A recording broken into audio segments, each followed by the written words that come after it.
over the edge, feel like I'm floating through the air.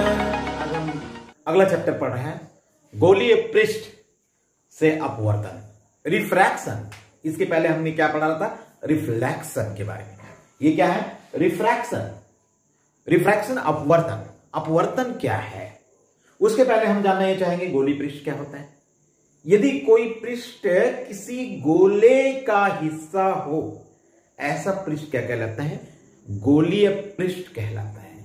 यानी हम किसी गोले का उसको काट कर बनाने वाले हिस्से हो, तो हिस्सा दो स्थिति में बनता है, हमने पहले पढ़ चुके हैं। या तो पृष्ठ का जो एक हिस्सा होता है धसा हुआ होगा, या तो उभरा हुआ होता है। तो इस तरह से गोलीय पृष्ठ दो प्रकार का होता है।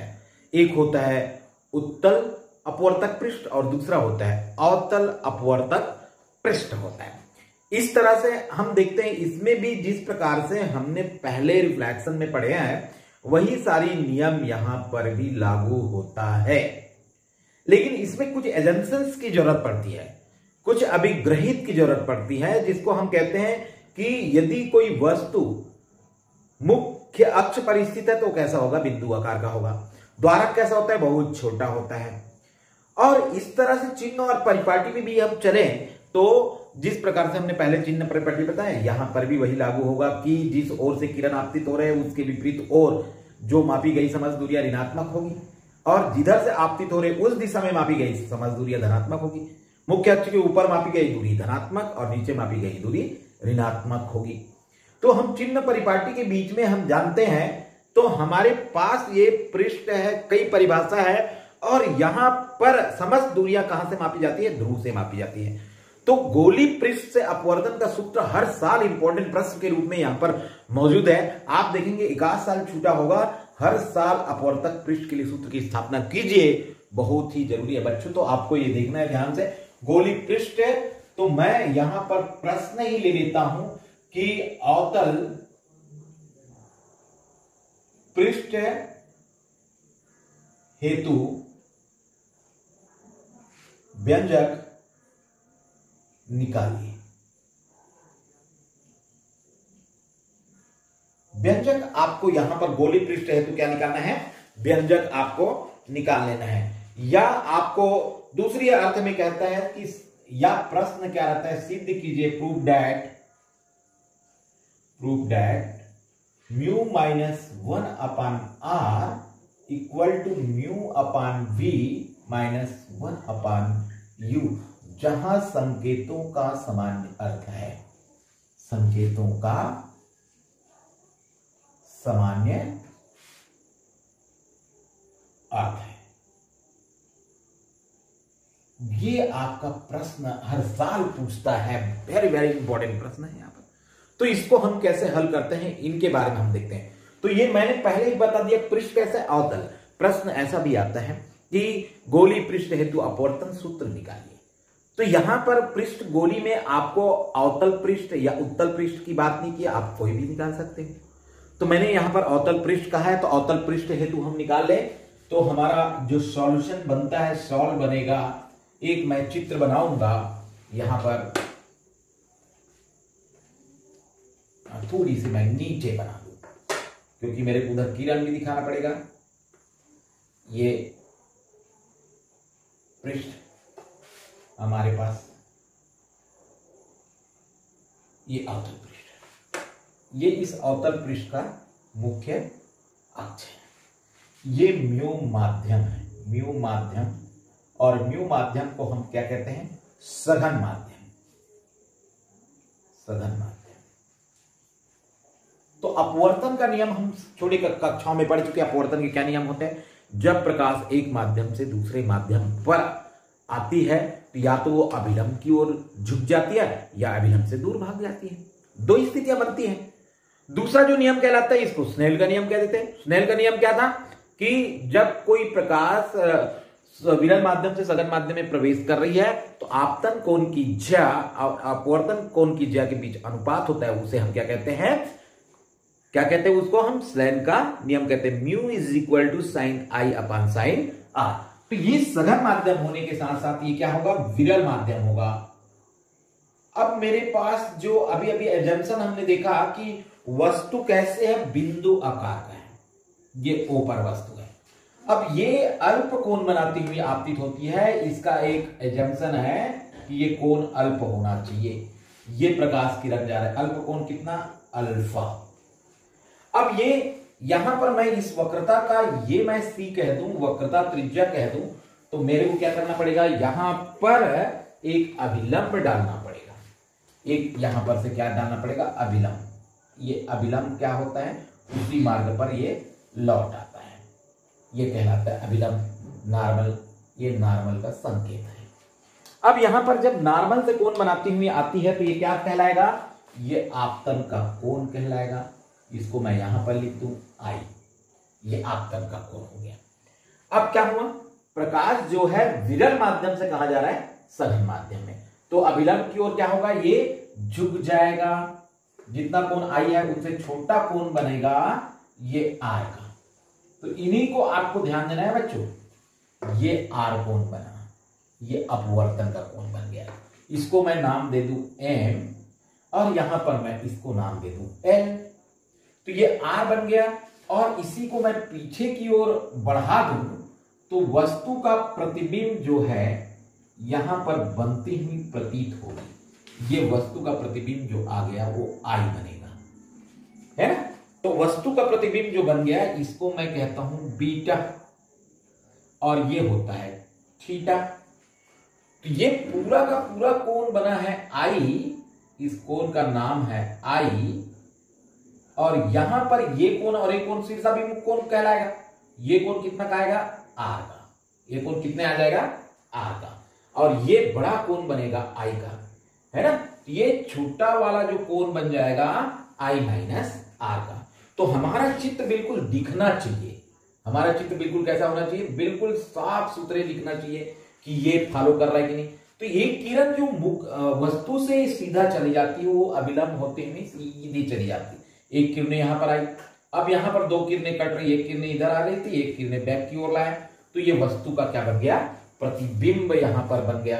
अब मैं इसको जो है यहां पर मैं इसका नाम दे सकता हूं, ये P बिंदु होता है, ये S कह दूं और इसको S डैश कह दूं। तो एक अपवर्तक पृष्ठ, इसकी व्याख्या हम जब करते हैं, व्याख्या मैं इसको सघन माध्यम को थोड़ा सा मिटा दूं तो सघन माध्यम यहां पर लिख दूं।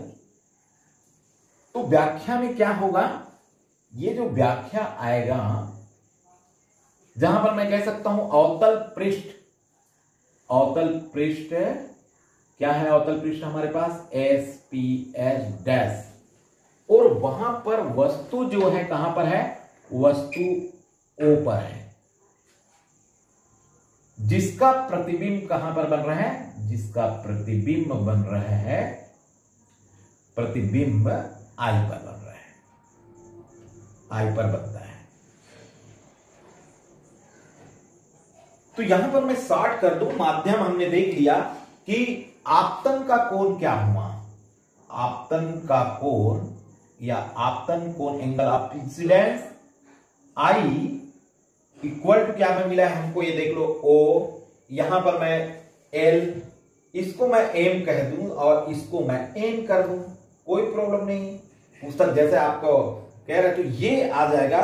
यहां पर आई कोण कितना आ गया, कोण ओ एम, हमारे पास क्या आ रहा है, ये वाली कोण आई कहलाता है, ये आपतन का कोण है। तो क्या आ गया, कोण ओ एम और क्या आ गया, सी। अपवर्तन कोण, अपवर्तन कोण ये कहलाता है आर, और आर बराबर क्या आ रहा है, देखो एन एम एल, कोण एन एम एल, और यही कोण बराबर है, कोण एन एम एल बराबर किसके बराबर आ रहा है, देख लो ये वाले कोण आई एम सी के, कोण आई एम सी के भी बराबर है। ये दोनों कोण आपने लिख लिए।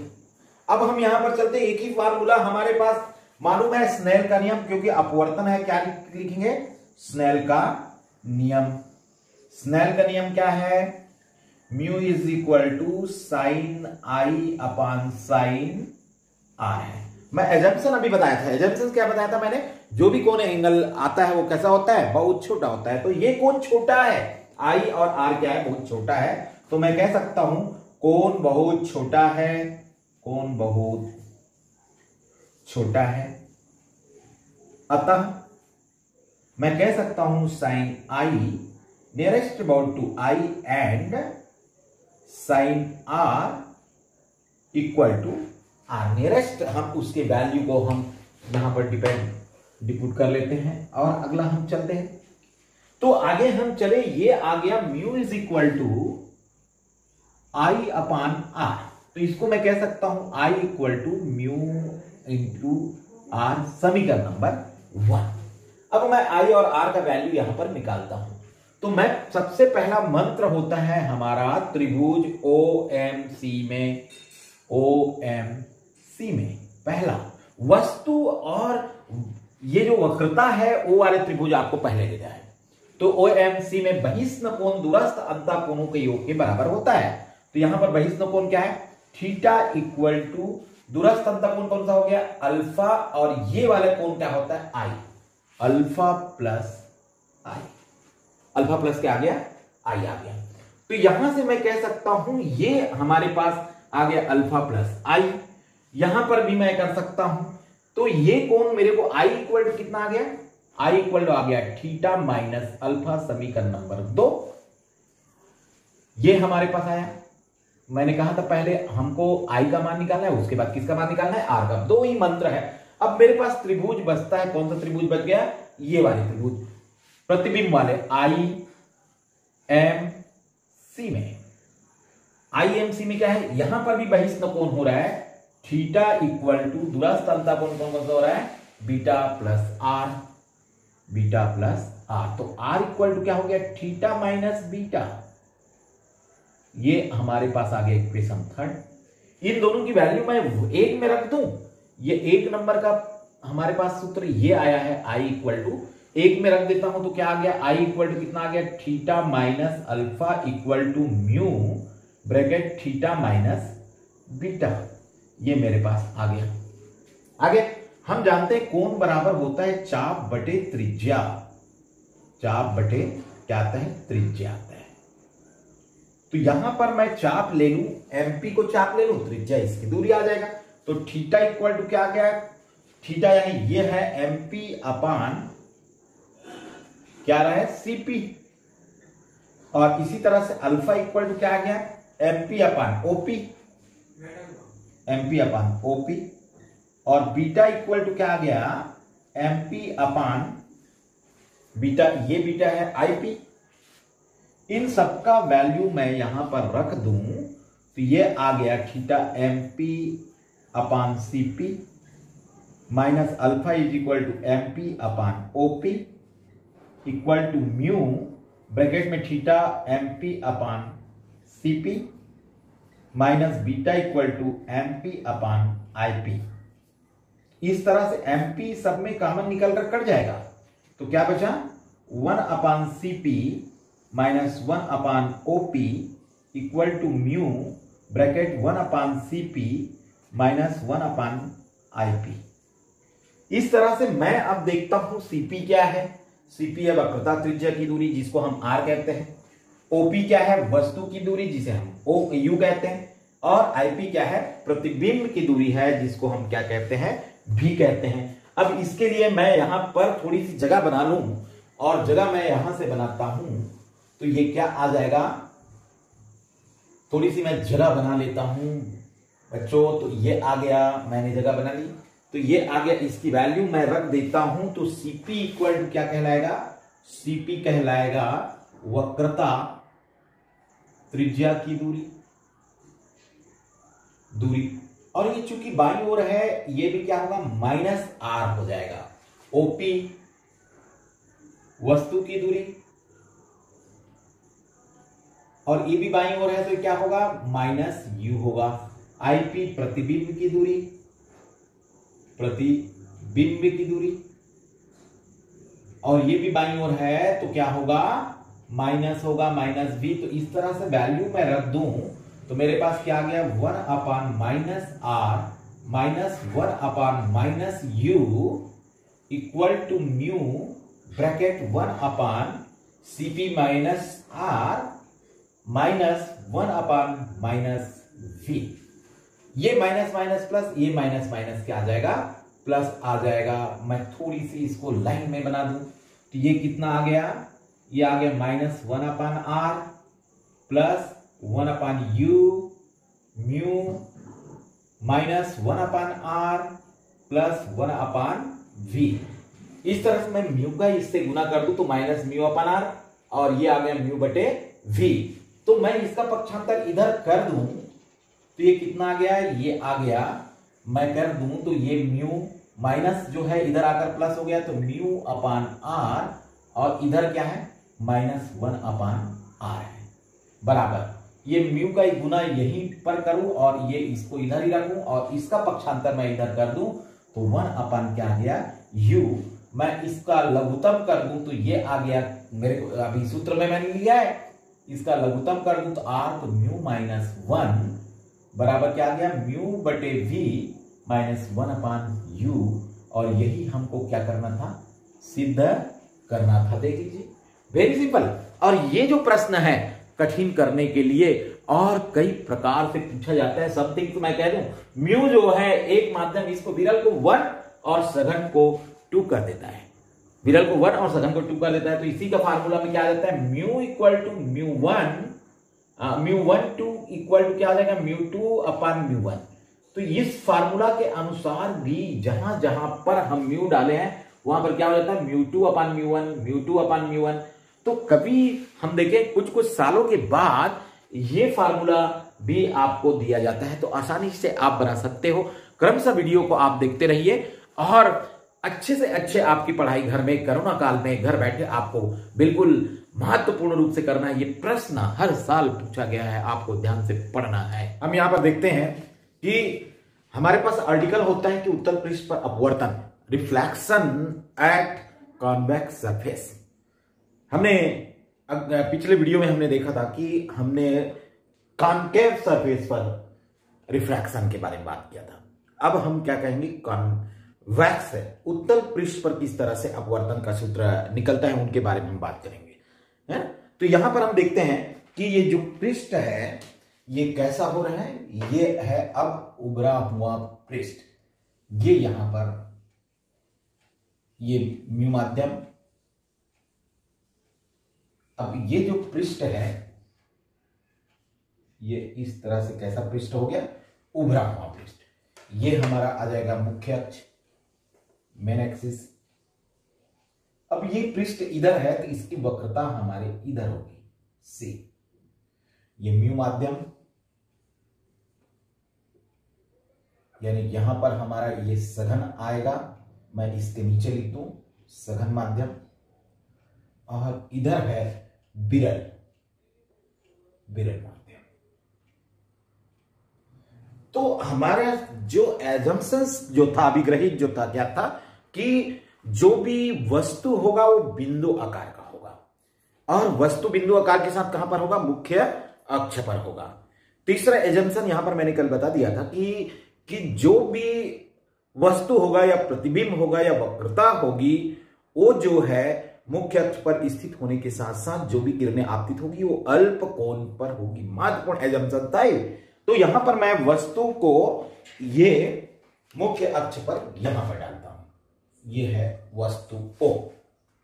तो इस वस्तु से हमारा जो ये एक किरण तो इधर से मुख्य अक्ष की ओर जाएगा, तो इस पृष्ठ के साथ क्या अभिलंब है वो सीधे निकल जाएगी, या इसको हम दूसरी भाषा में हम कहते हैं कि वापस आ जाएगी। अभिलंब नॉर्मल 90 अंश की कोण पर आपतित हो रहा है।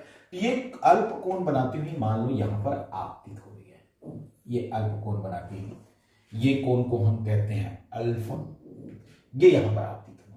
इसको मैं कह सकता हूं एस पी एस डैश, ये अवतल पृष्ठ है। यहां पर एम बिंदु पर ये आपतित हुआ। हमको मालूम क्या है कि एक अभिलंब होता है, एक क्या होते हैं अभिलंब। अभिलंब कैसे बनाते हैं हम, ये वक्रता से जाने वाली रेखा, ये हमारा अभिलंब हो जाएगा। ये है ना। तो इस तरह से अभिलंब पर ये आपतन का कोण हो जाता है। ये क्या होगा? आपतन का कोण आई। अब क्या हुआ? ये विरल माध्यम से कहां जा रहे हैं? सघन माध्यम की ओर जा रहे हैं। तो अभिलंब की ओर क्या होगा? ये सट जाएगा और सटने के कारण यहां पर अंतिम प्रतिबिंब इसका ये आई यहां पर बनेगा। तो ये क्या है? वस्तु के द्वारा बना कोण है और ये प्रतिबिंब के द्वारा बना कोण बीटा, और इसको हमने लिया थीटा। चाहो तो इसको गैमा भी लेते हैं। पुस्तक में, कई पुस्तकों में आपको लिखा होता है कि ये कोण क्या होगा, गैमा। आप थीटा ले सकते हैं, कोई प्रॉब्लम नहीं है। अल्फा वस्तु के द्वारा बना अल्फा कोण, बीटा प्रतिबिंब के द्वारा बना अल्फा कोण, और जो थीटा होगा या गैमा होगा वो क्या होगा? वक्रता के साथ बना कोण होगा। तो ये हो जाएगा हमारे पास आर, अपवर्तन का कोण। तो यहां पर हम देखते हैं चित्र के अनुसार मैं कह सकता हूं कि ये अवतल, जो अवतल क्यों, उत्तल पृष्ठ हो गया। उत्तल पृष्ठ हमारे पास क्या है? एस पी एस डैश है। इसके एक और विरल माध्यम और एक और क्या है? सघन माध्यम है। तो यहां से मैं इनके बारे में लिख दूं। मुख्य अक्ष पर ओ पर वस्तु रखी है, ओ पर वस्तु है जिसका प्रतिबिंब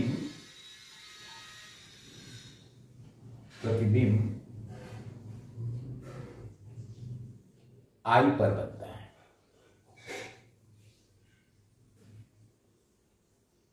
तो यहां पर मैं लिख सकता हूं आपतन कोण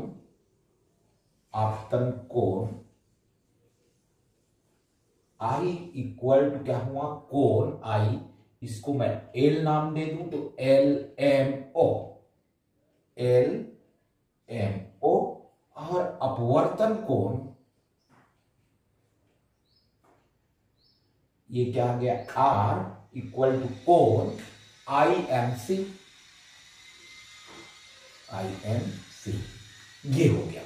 यहां पर हम देखते हैं अल्फा कोण, वस्तु के द्वारा बना कोण, ये हम लेंगे, बहुत लंबा चौड़ा हमको नहीं करना है। यहां पर मैं देखता हूं मेरे पास एक मूल मंत्र कल आपको मैंने बता दिया था कि आपको क्या लेना है? आपतन कोण के साथ, है ना, वस्तु वाले त्रिभुज किसके साथ? वक्रता के साथ।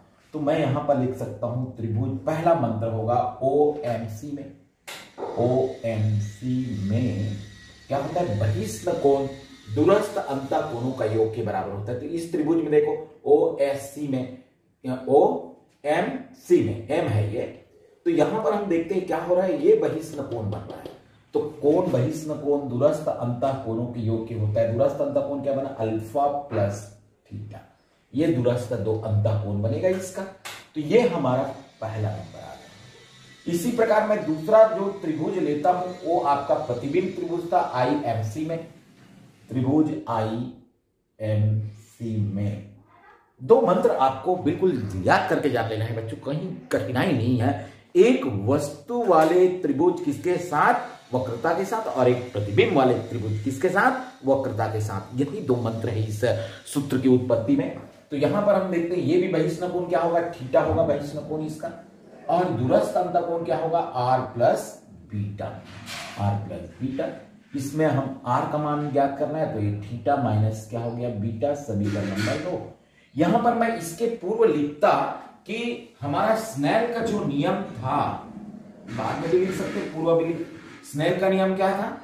ये हम यहां पर डाल सकते हैं पहले में कि mu is equal to sine i upon sine क्या होता है?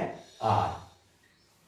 तो यहां पर मैंने पहले आपको बताया था, क्या बताया था कि ये कोण, एजम्पशन में मैंने बात किया था। एजम्पशन में क्या किया था? कोण बहुत छोटा होगा। कोण बहुत छोटा होगा तो क्या होगा कि ये जो साइन आई या साइन आर है, साइन की वैल्यू बहुत छोटा हो जाता है तो क्या हो जाता है? 0 के करीब करीब होता है, यानी थीटा के करीब करीब हो जाता है। तो इसकी वैल्यू को मैं कह देता हूं साइन आई नियरेस्ट आई, और साइन आर इसको हम पहले लिख दे आर।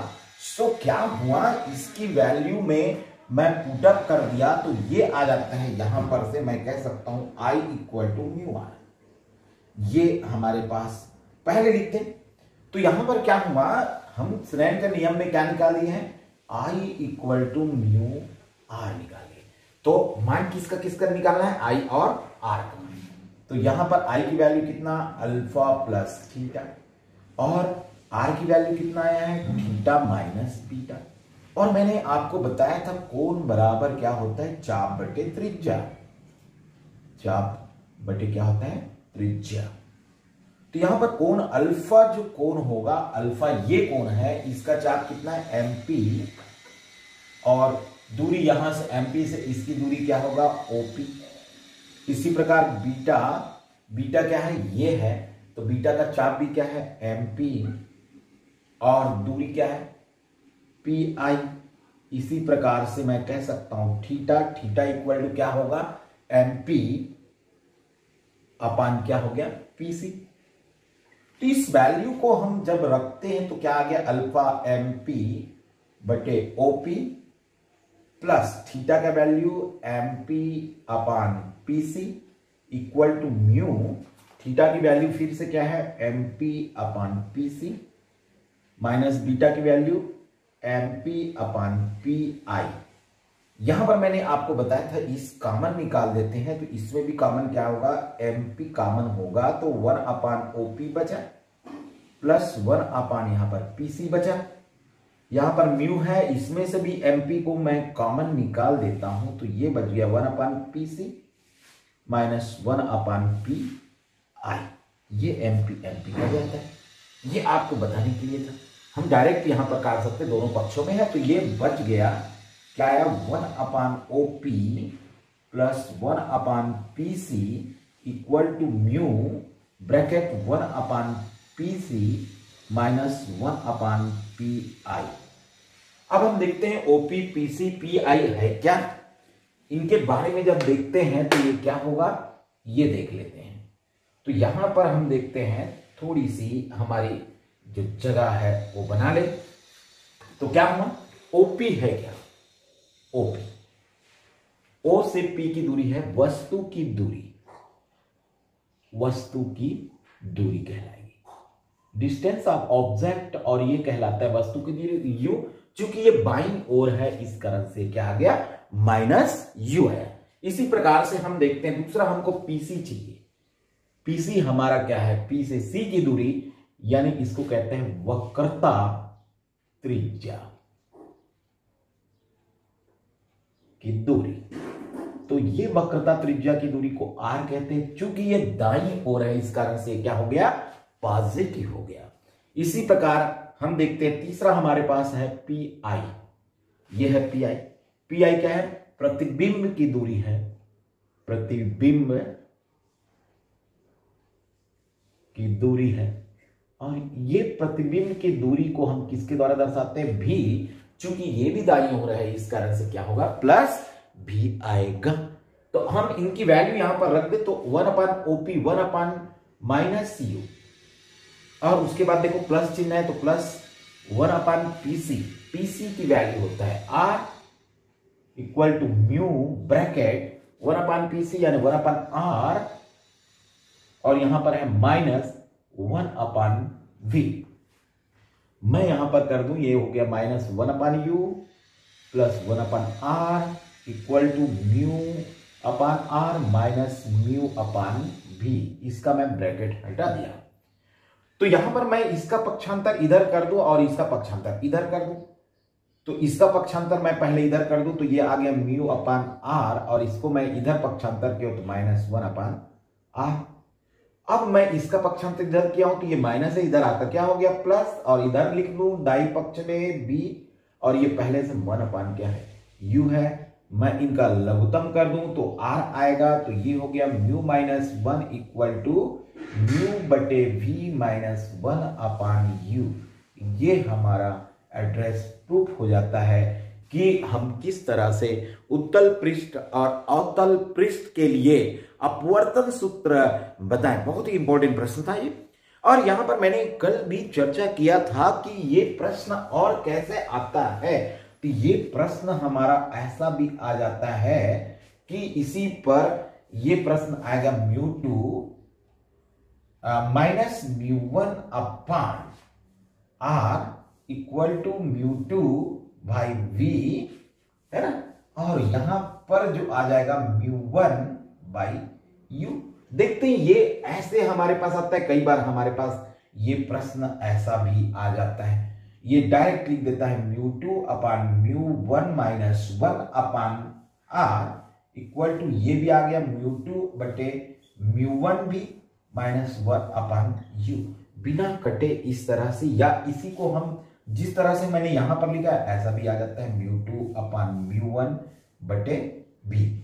तो ये हमारे पास जो प्रश्न है, इन प्रश्नों को हम किस तरह से देखें, तो यहां तक आप निकाल चुके हो, तो ये प्रश्न इसी का आगे का हिस्सा होता है।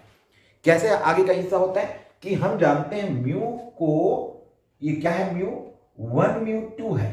1 μ2 मीन्स ये विरल माध्यम को कभी कभी पहला माध्यम और सघन माध्यम को कभी कभी क्या कर देते हैं, दूसरा माध्यम की डिप्यूट कर लेता है। यदि कठिन प्रश्न करने की कोशिश करता है तो 1 2 कर दें। 1 2 करने का अर्थ है विरल माध्यम से प्रकाश कहा जा रहा है सघन माध्यम में। तो 1 2, तो ये क्या होगा, μ2 बटे μ1 अपवर्तन है, ये दूसरे माध्यम के सापेक्ष अपवर्तन, और अपान अनुपात जो किसको कहते हैं, पहले माध्यम के। तो ये मैं म्यू की जगह μ2 μ1 रखूं तो ये फार्मूला आ गया आपका, देख लो। और इसी तरह से मैं इसको नीचे लघुत्तम कर दूं तो μ2 माइनस क्या आ गया, μ1 अपान μ1। यहां पर μ2 था, μ2 को मैं μ1 नीचे कर दूं और इसको कॉमन निकालूंगा तो यहां पर क्या आ जाएगा, μ1। तो ये हमारा जो है आगे का जो प्रश्न होता है वो बहुत ही आसान हो जाता है। तो इस तरह से इसमें भी हम 2 प्रकार से और इनको पूछते हैं। प्राय सीबीएसई सिलेबस में ये इन रूपों में पूछा जाता है, तो आपको घबराने की जरूरत नहीं है, आगे ये निकल जाता है बच्चों। तो आप इनको ध्यान से देखिए और ये हर साल आने वाले प्रश्नों में से एक है। यहां पर हम देखना ये चाहते हैं कि यदि आपके मन में और प्रश्न होगा, क्या प्रश्न होगा कि माध्यम विरल माध्यम से कहां पर आ रहा है, सघन माध्यम में आ रहा है। तो हमारा सूत्र क्या आया, mu minus 1 upon r equal to mu upon v minus 1 upon क्या आया, म्यू आया, 1 अपान यू आया। तो यदि आपके मन में प्रश्न उठ रहा होगा कि हमने देखा ये सारी माध्यम होता है, यदि ये माध्यम जो है सघन हो जाए, ये माध्यम क्या हो जाए, सघन हो जाए, और ये माध्यम क्या हो जाए, विरल हो जाए, म्यू माध्यम क्या हो गया, विरल, तब हमारा सूत्र क्या होगा, है ना। ये बच्चों के मन में कई प्रश्न उठते रहते हैं, यह प्रश्न आपको दे दिया जाए तो आपको निकालना तो ऐसा ही है, लेकिन यहां पर मैं जो सुधार किया था 1/2 इस तरह से सीबीएसई में पूछा जाता है, यहां पर हम कर सकते हैं।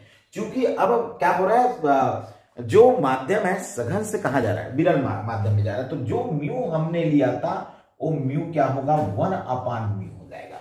जो म्यू की जगह में हम क्या रखेंगे, सिर्फ जब विरल माध्यम से सघन माध्यम में जा रहा है, सूत्र में ये अंतर आ जाएगा कि ये म्यू की जगह हमको क्या रखना पड़ेगा, 1/म्यू। तो ये सूत्र जो आ जाएगा 1/म्यू minus 1 by R equal to 1/म्यू बटे वी माइनस 1 क्या गया, यू। यहां पर मैं लघुत्तम कर लूं तो 1 माइनस म्यू बटे म्यू आर इक्वल टू 1/म्यू इंटू वी माइनस 1 क्या आ गया, यू। और लास्ट में फार्मूला जब निकालता हूं तो म्यू को कॉमन यहां पर मैं कर लूं तो ये क्या आ गया, 1 माइनस म्यू बटे म्यू आर इक्वल टू 1/म्यू को मैं कॉमन निकाल दूं तो ये आ गया 1/v, और ये आ गया म्यू अपान ये क्या आ गया, यू। तो ये म्यू से म्यू कट गया, तो हमारा जो लास्ट जो फार्मूला क्या बना, ये इनके जगह में ये देख लो क्या आ रहा है, 1 माइनस म्यू बटे R upon 1/v minus mu upon क्या आ गया, यू। तो ये फार्मूला थोड़ी सी अंतर आ जाता है आपके प्रश्न में, यदि जब कहा जा रहा है सघन माध्यम से विरल माध्यम में प्रकाश यदि जा रहा है और आपसे इनके सूत्र की उत्पत्ति करना चाहते हो तो थोड़ी सी अंतर आ जाता है। यहां पर आता है जब विरल से सघन में आया म्यू माइनस 1/r, और जब सघन से विरल में आया तो 1 माइनस म्यू, ये बदल जाता है, 1 माइनस म्यू आ जाता है और ये म्यू यहां चला जाता है। तो ये छोटी छोटी बातों को हमको ध्यान रखना है कि गणित बनाते वक्त या अन्य करते वक्त थोड़ी सी हमको समझदारी लेना है। यहां पर बनाते वक्त हम देखे हैं कि जब प्रकाश जो है, चाहे सरफेस उसका अवतल हो या सरफेस उसका उत्तल हो, दोनों के लिए सूत्र क्या है, वही सूत्र आ रहा है। इस तरह से मैं कह सकता हूं कि आभासी प्रतिबिंब है या वास्तविक प्रतिबिंब है, सबके लिए हमारा सूत्र की उत्पत्ति क्या होगा।